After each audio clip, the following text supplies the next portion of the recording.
Welcome to the Talent Equation Podcast.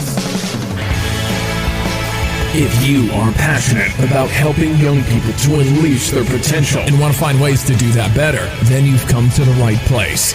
The Talent Equation Podcast seeks to answer the important questions facing parents, coaches, and talent developers as they try to help young people become the best they can be. This is a series of unscripted, unpolished conversations between people at the razor's edge of the talent community who are prepared to share their knowledge, experiences, and challenges in an effort to help others get better faster.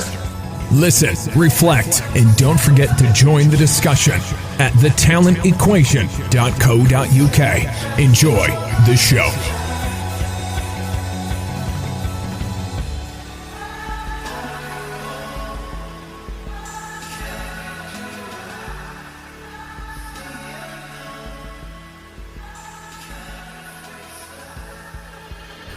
So I'm here at the where are we? We're at Richby Park on East Village, right next to the Olympic Park. Right next to the Olympic Park. So it's a very apt location. We can see the what was the Olympic Stadium is now the London Stadium. I can see the top of the orbit, and we're sitting out here, and it's an appropriate place because I'm with Born Barikor of OurParks. Born, welcome to the Talent Equation. Thank you so much for having me on. It's been a long time overdue, this one, because we've been crossing paths here and there. You're firing away doing all your things and I'm doing my things, so I'm really pleased we've been able to do this. Today we spent the day actually working with a group of really young coaches who've been helping to get the people in the park, in the Olympic Park, as part of the legacy, getting them active, doing some interesting work as part of a project there. And Bourne's OurParks team have been activating hundreds, thousands of people into physical activity. So it's highly timely we have this conversation. Bourne, why don't you tell everybody a little bit about your backstory? Tell us all about OurParks, how you've arrived in this space and everything else. Yeah, so OurParks was founded just over almost 4 years ago, on the principle that I felt that everyone should have the opportunity to take part in high quality exercise, regardless of where they live. And the barrier which came to mind as being cost removed. So I used to work in a leisure centre, and I was tasked of getting people who wasn't doing exercise in the local community to come into leisure centres and pay to exercise. And for me, at the time, it was I couldn't even afford to pay the gym membership. How can I justify on trying to encourage someone so all these non-consumers that don't have exercise on their agenda to come and pay for. So you're a physical activity professional working in an environment that encourages physical activity, bought into the idea of a life involving physical activity, and it was off the agenda for you because you wouldn't be able to afford to work at the place that you were working at. You'll be able to afford to pay to go there. Yeah, and then I realised actually the problem that we have is if we're going to target non-consumption, we can't go down the old conventional routes of we build it and they will come. And then so the idea was, okay, I decided to leave and I formed OurParks with the one principle that in London you were never a mile away from a park. And we founded it in Waltham Forest. That was the founding borough. Andreas Guthrie at the time, very innovational, very forward thinking. I remember sitting around the table at Christmas. It was. She was the only one working, so she worked so hard, and she was the only one working. It was 2 days before Christmas Eve, and we were sitting around the table, and I told her about the idea, and she said yes, and let's just do it. So the idea came about when we said, okay, here's a park. Here are the users that are inactive around the park. How can we get a session or activity which they find, and it was never going to be to enhance their performance. It was always going to be social and fun. And I said that's the first thing we need to think about. Let's think about how can we get it to be social, how can we get it to be fun, and how can we get the right people in the right place at the right times to communicate with the people that we want to communicate with. And when you say that to everyone, everyone's it's going to be hard, it's going to be free, no one's going to like it because it's free. And I was on a massive mission to say it's going to be better than any product that's out there, and we're going to get some really, really passionate coaches. And that was the task. And I look back at it now and I think, wow, where we are now, where we're across London, we're going across the UK. We have over 55,000 we call our users Parkers, taking part in it weekly. And we have the best coaches in the country. And all of these coaches had to pass an audition. So we said, the way that we're going to do this is we're going to make them pass an audition. We don't care about qualifications. You have to be qualified in your discipline to an NGB level 2. That's a national governing body level 2. But for me, I don't care if you have a level 4. If you can't come into an audition with that enthusiasm and magic, that's going to make people, because your coaches are your biggest influencers, that's going to make people want to come back week in, week out. I don't care how much knowledge you have. And that was the first decision. And then we said they have to be able to use social media, and they're going to do social media training. And we were the first to say, if a photo wasn't taken and shared at your session, to me that session didn't exist.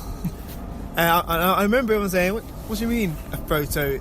I said that photo is as important or even more important than you guys delivering the session. And we taught them how to capture that moment, because as you know, we work on, as humans, we remember things that made us feel happy. And you look at a photo and you're smiling in the photo. I've never looked at a photo that I'm smiling in and I'm outside and thought, that's bad, I don't want to do that again. I was like, that was a nice photo. And I might share it, as we do now online. And that was the principle. It was user-generated content. It was trying to get as many people taking part in free outdoor exercise classes across London, with the sole kind of focus on targeting inactivity through coach influencers and user-generated content.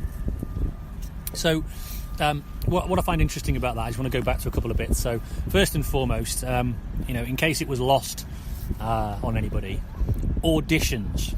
So we're gonna hire in, we're gonna recruit in some coaches. So they're obviously coming in here, and the starting point is, and it's making me think about it because I'm flying off to Disney World with the family tomorrow, and they talk about their employees being cast members. It's all part of a show, and their training is, by all accounts, as part of the Disney University, is very much around creating that magical experience.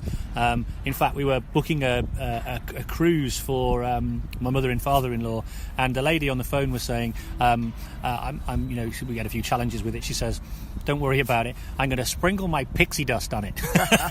So anyway, it strikes to me though that you use the word magic, so you want somebody who can bring the magic. So what are the qualities you're looking for when you are auditioning a coach? The magic is, we derived the magic. So we got to these qualities and these sets of magical skills that we use through the split testing. So we had two coaches. So both coaches doing roughly the same session, roughly the same park. One coach retained and kept growing, and one coach didn't. One was a level 2, and one was a level 3, I think it was. And I kept looking at these reports, and I kept saying, why does the level 2 coach keep getting more people? Why does he always have a photo where everyone's smiling?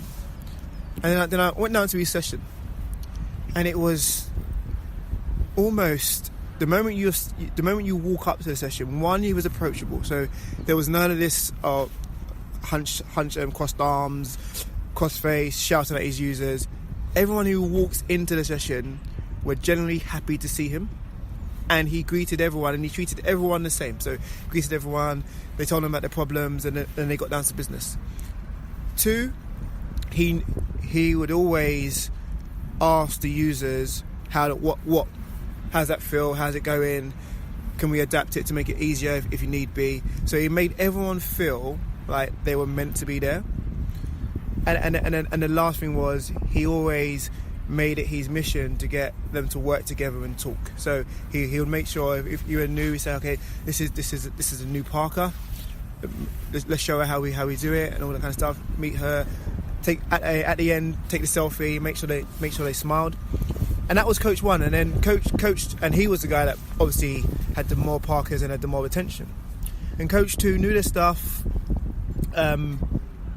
but it was, you got there, and if you really wanted to get beasted and you really wanted to work out, you would go. And I would look at it, and I always say it's just like the whole thing is a show. For me, it's always a show. So anyone walking past coach 2 would see, wow, that looks hard. They're not. No one's smiling. I'm not getting involved in that. And I feel when we're outside, there's no walls. So there's Parkers generally will see a session online.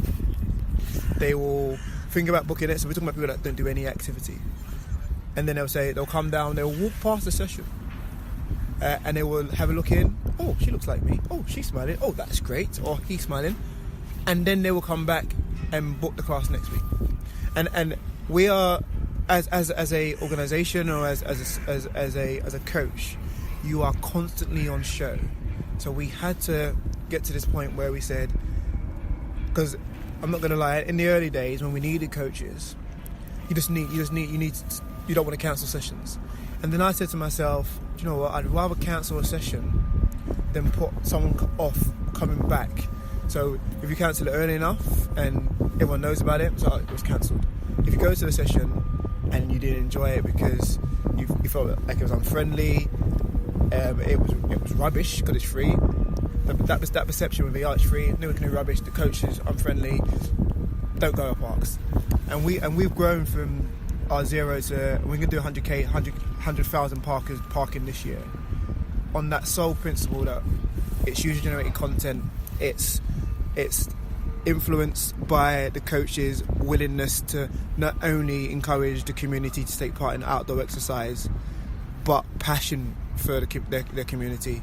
And you don't find that by looking at a CV. You find that by getting them down, meeting them, talking to them. Or a qualification, a piece of paper, that doesn't necessarily tell you about those sorts of personal human qualities at all, does it? No. What do we say? Qualifications have no feelings.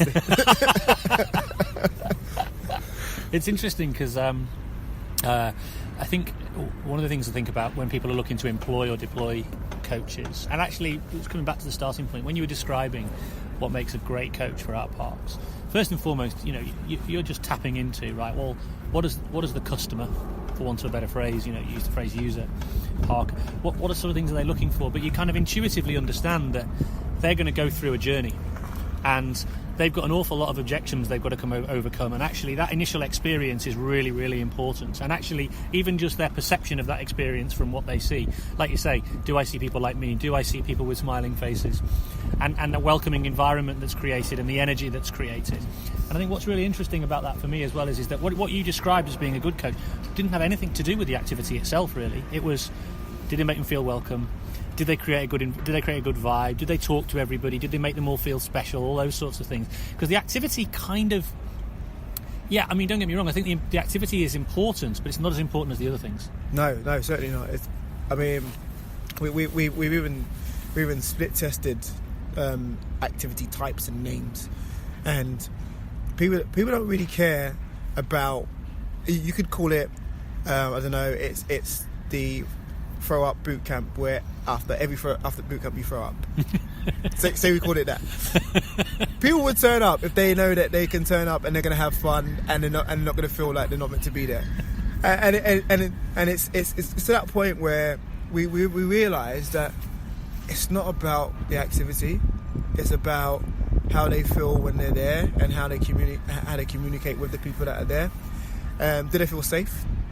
Do they feel like they share some sort of, whether it's they have kids and they talk about kids, or whether it's they share the fact that they live in the same area, or our common thing now is they share the fact that they're Parkers. So they invented that whole name Parkers, and they're so proud of it, and it's their program. So we we managed to, and if I'm honest, it happened organically. It wasn't. I didn't sit 4 years ago in a room saying this is what I'm going to do. It was stroking your beard, but world domination. World domination.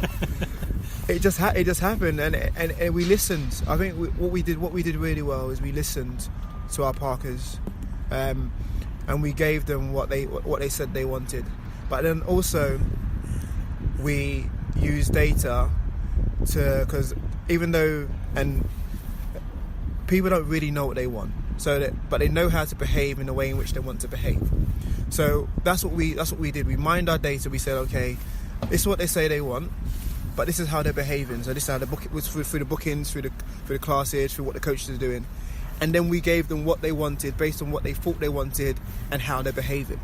And I think for us that was a powerful step. And we've taken away the opinions, because everyone has opinions, but we were using behaviour change and almost what they think they want together to deliver something that's growing to hopefully to be UK wide, and which we're hoping to get over 100,000 Parkers doing it. Which is, I mean, it's a fantastic journey and it's a fantastic story, and I know how much hard work's gone into that. I mean, you know, you actually actively had to go and convince each individual kind of local council to invest in this, to, you know, and to sort of say, to make it free for the Parkers, but obviously still, you know, you've still got exercise professionals who still are making a living from this. You know, you had to convince them almost one by one to sign up and to buy into it, and now you've got pretty much all the boroughs in London bought in and all that sort of stuff, and there's obviously some different funding models, but that must have been some pretty hard yards. It was, and it was learning on the fly as well, because I mean I had never walked into a council, and I've never said the buzzwords around unique users, throughput, the inactivity levels. I didn't know all of that stuff, so it was okay. I knew what it could become, but I also knew that I needed to, if we're going to make it into what it is today, we have to really focus on learning as well. So I think I heard you speak earlier today, and you every day you're learning. And I read a lot. I listened to a lot of talks. I still listen to a lot of podcasts, and I'm always learning. And I think that if I can give anyone advice around something, it's you can never know it all, and you all every day is an opportunity to learn something new, or even hear someone else's experience and adapt it to how it could suit yourself. And that's all we did now. Everyone now says that I'm probably in marketing and stuff, and to be honest, the no marketing degree, none of that stuff. We became a production company. So at the moment, if you go onto OurParks UK Instagram or Twitter, Facebook, you will see we constantly churn out videos. We make music, we do the photos, we do it all, because we realise quite quickly, if we're going to communicate with our users, we can't, well, we didn't have the money to do it anyway, but we can't outsource the marketing and the communication to someone who sits in an office in the city, because they will never know what it's like to be out in the park, what they discuss and what makes them smile. So we made that a massive decision that we're going to train our coaches to do that, because all our coaches have mobile phones and smartphones, and that makes them a film producer, a photographer, because the power of the phone is amazing, and it's only going to keep evolving. And then we invested in us. So we said, we're going to learn how to make these videos. We're going to learn how to kind of market it and analyse what impact it's having on the Parkers and how they're sharing it. And that way, just doing that it's only a little thing. I mean, I say it's only a little thing. It does take time to acquire skills, but we did it day in, day out, and we've been doing it for 4 years now. We've been pushing out content. We've been trying to service the Parkers through one continuous medium, whether we're trying to target mums and babies, older ladies, or the 16 to 25 year olds.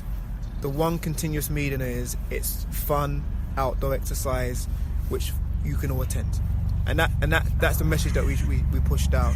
And we don't, as long as any marketing or any social media adheres to that and it makes someone think about it, walk by and do it with us, or if they go and do it somewhere else, we've achieved our goal of turning someone from doing nothing to doing more.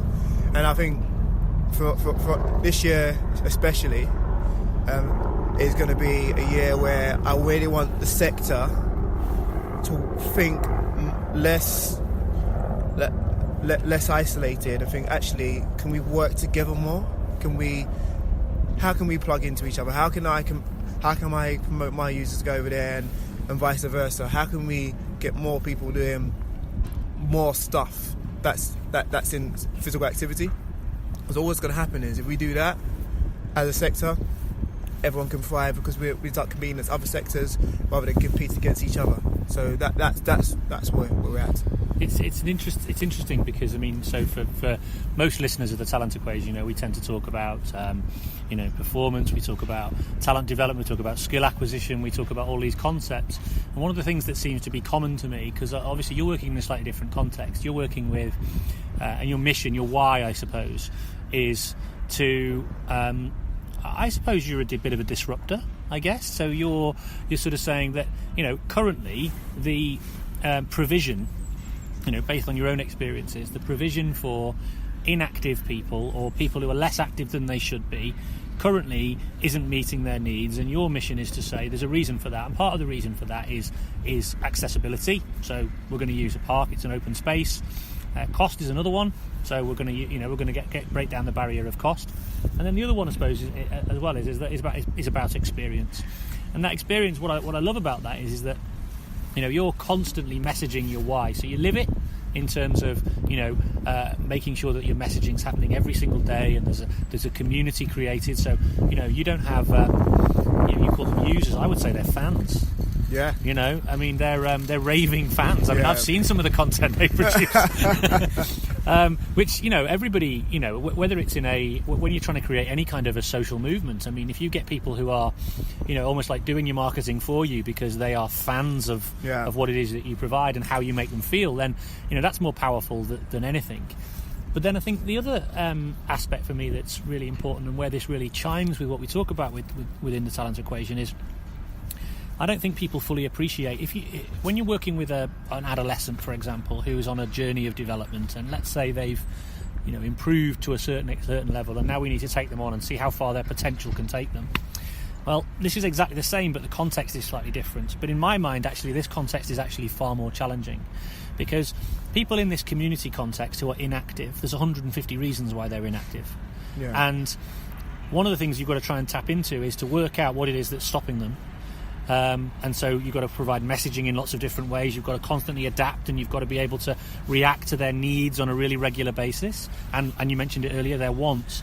But also, they've got some of them have probably got some pretty big hang-ups. Some of them have got some pretty big barriers, psychological barriers that are stopping them getting there. And you've got to be able to, your people have got to be able to help them overcome that, very subtly maybe, through welcoming and conversation and creating a social experience. And I think that's where the two worlds really sort of connect together, because you've placed the emphasis less on the technical development side and much more on that kind of social human interaction component, which I think is really important and often missing in the world of coaching. Yeah, certainly, and then I think that the technical development side will come after repetition. So what happens, and I see it all the time. A coach passes his audition, he starts his sessions. He or she very, very, very, very good, very open. People come, they like them, and you see them. So you see week one.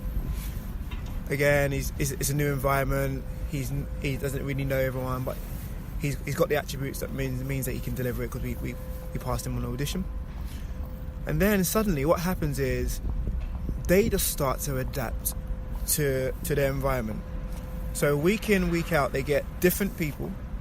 They have to deal with the fact that they're going to have so many different levels of fitness in the class.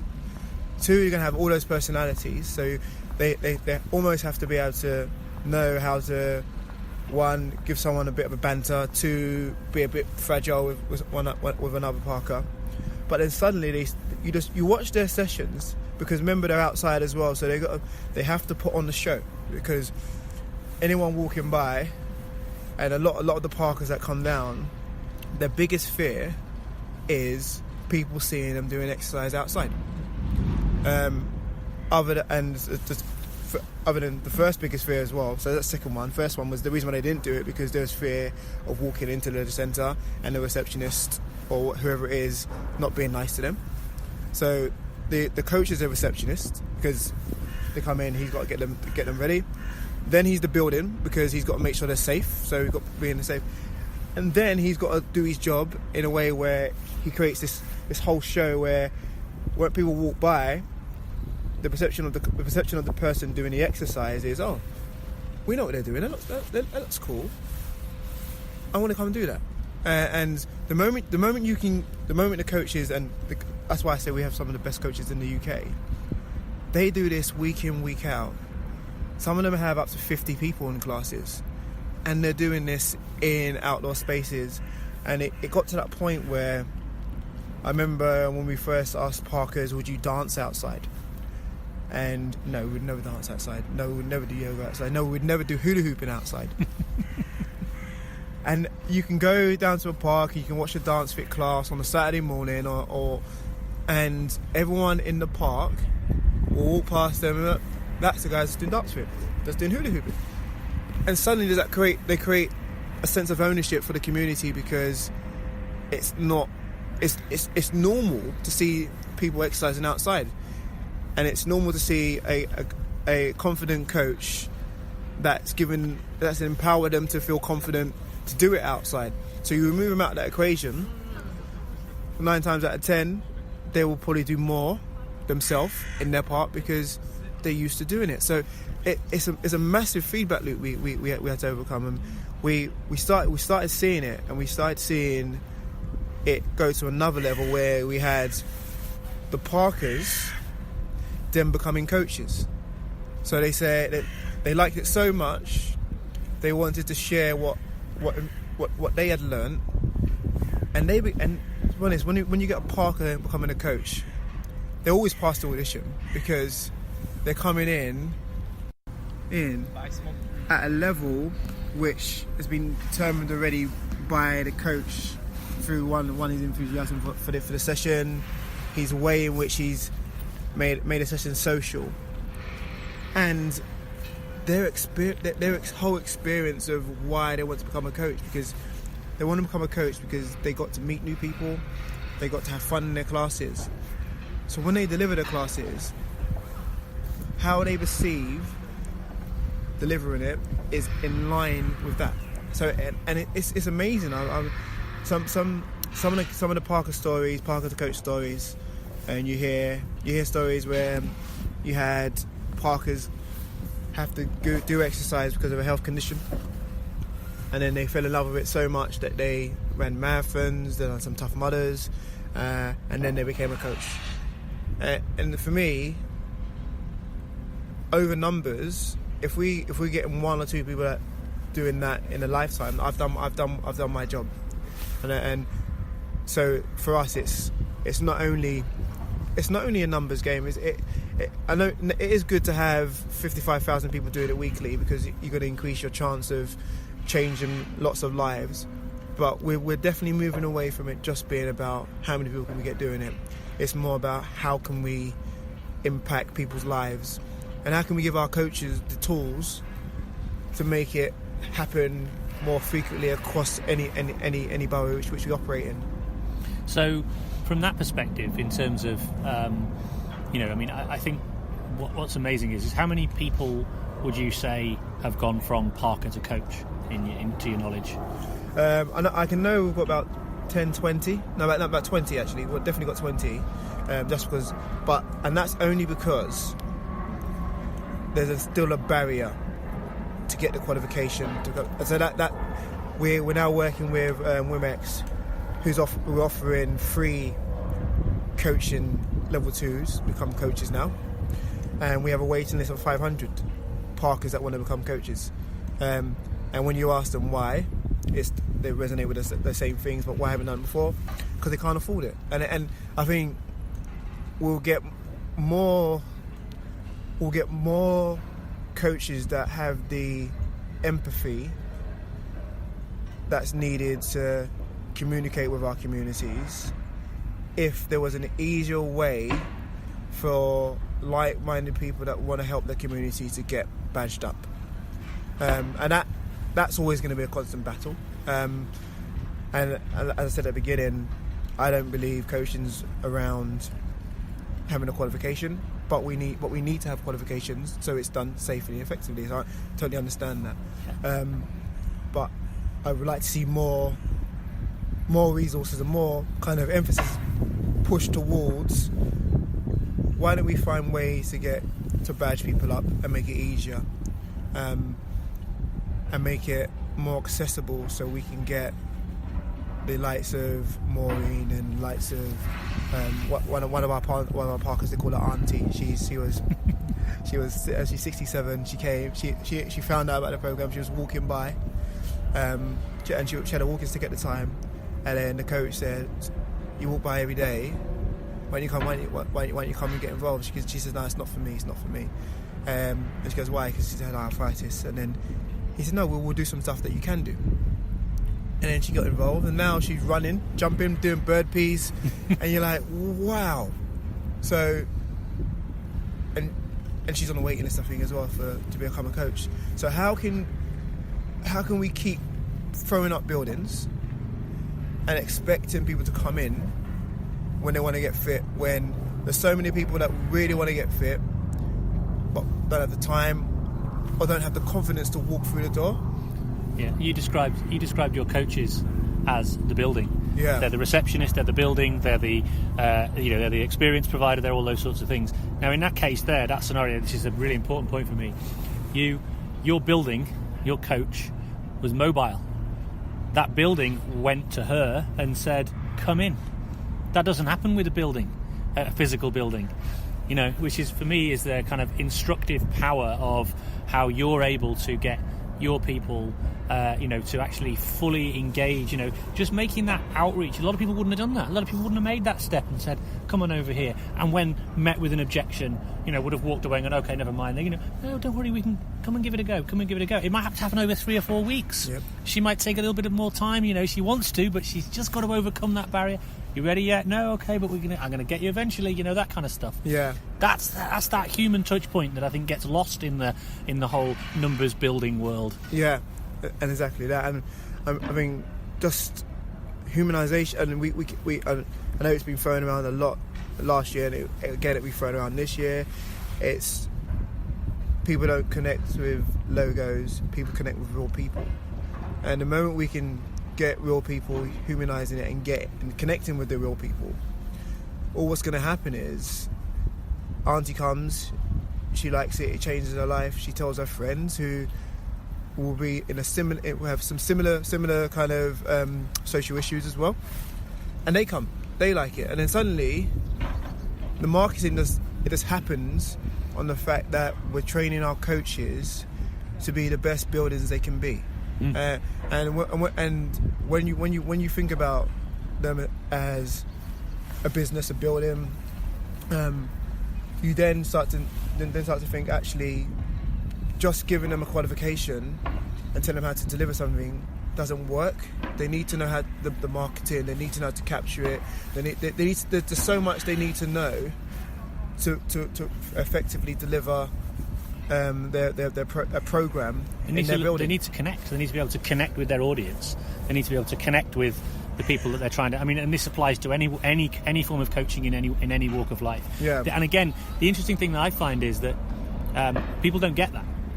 They think that coaching is purely and simply about the activity and your technical capability of delivering the activity. It's not about that at all.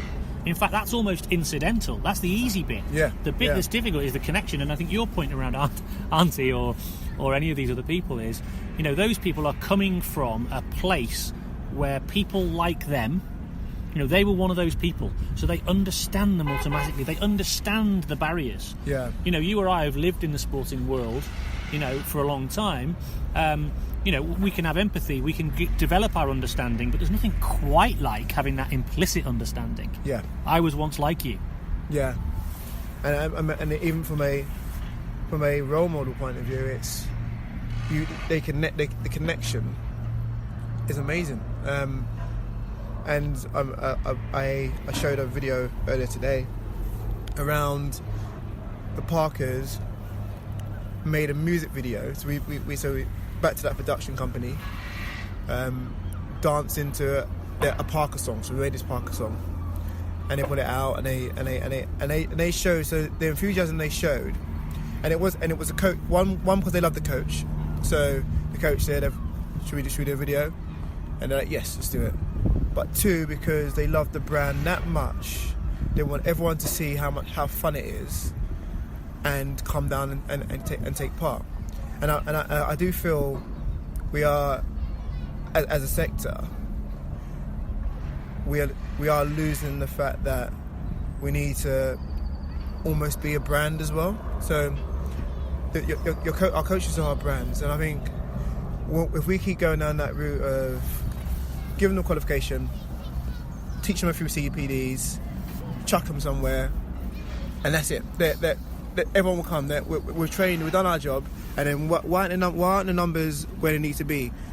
Because we haven't given them any tools to create an experience. And if we don't look at exercise as coaching as an experience, because it's not just whether you're setting goals and trying to get into goals, it's the whole experience of how you get there. And even if you don't make your goals, so I said earlier, if we judge service or coaching on performance alone, that's not the way to go. You need to judge. If you're only judged on your performance, whatever you do, you're going to be unsustainable. If you matter to people more than just performance, so you matter in their lives. So every day they get up and you might make them smile for a tweet, or you might see them and you matter the fact that you haven't lost weight. But every time you go to that session, you feel good, and it sets you up for that weekend, and you go and have your coffee, and those little things matter. Surely that's the way we should be thinking, rather than you need to lose weight, you need to do this. And we come at it from that angle. We say you're going to come and you're going to have fun. You can work as hard as you want to. You probably will work harder as the weeks go by, because your friends and your peers will push you to do that. But at no point will you be there and saying, "Oh, I'm only here because I want to lose weight. Oh, I'm only here because I'm going." You'll be there because you want to be there, and your friends will be there with you because you want your friends to experience the fun that you're having. You're tapping into a different level of motivation. So most people will have that kind of what I call surface level outcome based goal. I want to lose weight. I want to get a bit healthier, whatever it might be. But actually, the thing that brings them back every single time are those deeper things: connection, social relationships with others, community, purpose, a sense of belonging. And again, these are these important things that are often overlooked. And I think, again, even in other contexts, high performance, talent, I think people have lost sight of the fact that those are essential characteristics, essential elements of somebody's sports or physical activity experience. You just reminded me of something, actually, because I was just I was listening to your talk you gave to these young coaches earlier on, and that was something you said. You said it has to matter. How do you make it matter? You continually deliver something that isn't based on being performance, but it's based on entertaining them. So entertainment will always matter to us. You probably have a Netflix subscription, and everyone does, and you know that you want to switch off, and you know that you want to so you'll switch off, and it matters to you in a different way.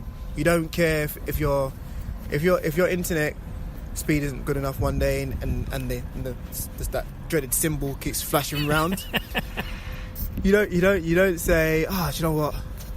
I'm going to get rid of Netflix, not because they matter to you in a different way. Yeah. It's not about service. They've given you power, so they're giving you power to do what you want when you want, and not being told that you're going to watch this at this time on this day. And I think the moment you start to empower people and give them, and you matter to them, and they respect respect you, and they like you more than just your service. And I think that's what we're trying to get the coaches to understand. And it's interesting using Netflix as an example. You made me think there about how Netflix have understood actually that in order to matter, one of the things they need to do is they need to provide a great experience. So some of the content they're now producing for themselves is really important for them. They're creating, exclusive content, and from your perspective, I mean, you're constantly innovating your product. Like you say, you're split testing, so you're comparing one against the other. You're coming up with different ideas for names, different ideas for activities. I mean, you go on your website, there's a menu of activities as long as your arm. But what I love about that is by doing that, it's not. I mean, I go to gyms and I see people, in dark rooms sweating. It looks like a pretty miserable experience on a bike. It looks, people don't look that happy, and I just look at that and think, I'm never ever going to do that. But what I love is that I go on your site, and there's going to be something there for me. There's going to be something that might be a game that I'm going to enjoy. There's going to be something else that and so what I love about that is that you're constantly making sure that your in inverted commas content matters to those individuals, or you just say, I've got something new for you. So if they were ever thinking, I'm a bit bored about that now, you've got a new challenge. You're constantly giving them that next problem to solve. Yeah, definitely. And I think and even so, and that transcends to our social media now. We've called it a show called The Bench. So, and what that is a 1 minute social media sitcom based on four instructors that sit on the bench and talk about what it's like being an instructor. And we're not saying come and we're just entertaining them. So we know that if they find that fun, we do a thing called fit comedies, which are the short 1 minute fit coms, and it makes people laugh. And that's all. And then we do exercises. So we do workouts as well. So we post 30 seconds, 1 minute videos of how to do stuff in parks and all. So we're still trying to matter to them in their world. So. And it's interesting to say. So it's in terms of, and this happens all the time. You have a population of people, and it's never been easier to communicate with the world. Everyone can do it through their phones now if they apply themselves the right way. We have a population of people that are already on Facebook, Instagram, Twitter, you name it. But 9 times out of 10, a new coach comes in, and the first thing and the last thing they do is go to those channels. They go and sometimes they may fly out, sometimes they may not even do that, and they don't, and they say, no one's coming, and I'm trying to get people to come, and I say to them, you have to matter to them.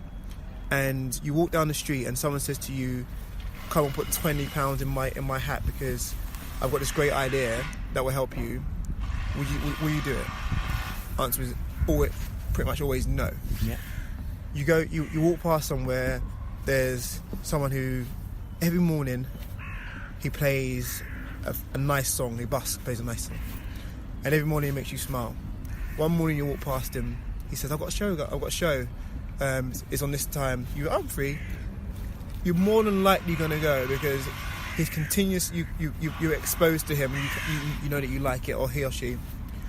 And it's exactly the same thing with coaching, with marketing. When you know how to matter to your audience, so you know what your audience values, and you know your value to that audience. If you continuously deliver that value, you're going to continuously matter to that audience. And it's back to the point is they don't care how well you can teach them to do a bird pee. They care how you get there. You're gonna be there, and you're gonna make them smile. And that's all we keep trying to drill to our coaches and drill to everyone that comes on board. We do not. We care that you know your stuff, but not to the extent where you're trying to enhance their performance. Because if they want to go and enhance their performance and run in the Olympics, they will go somewhere that has coaches that are geared to doing that. Yeah. They want to come. All they want to do is come and have fun and smile in the park. That's why they're here.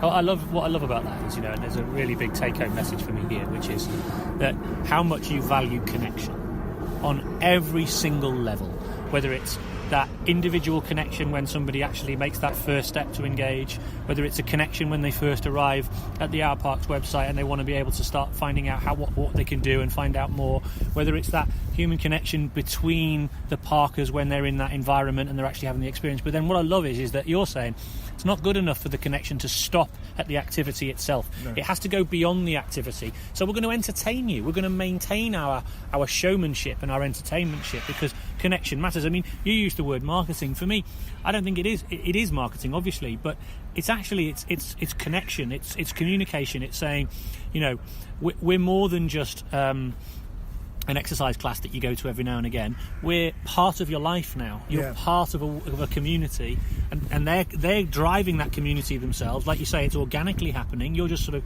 riding that wave, and I think that's for me is a really big message. Is around connection. Yeah. So I just waved at one of the parkers.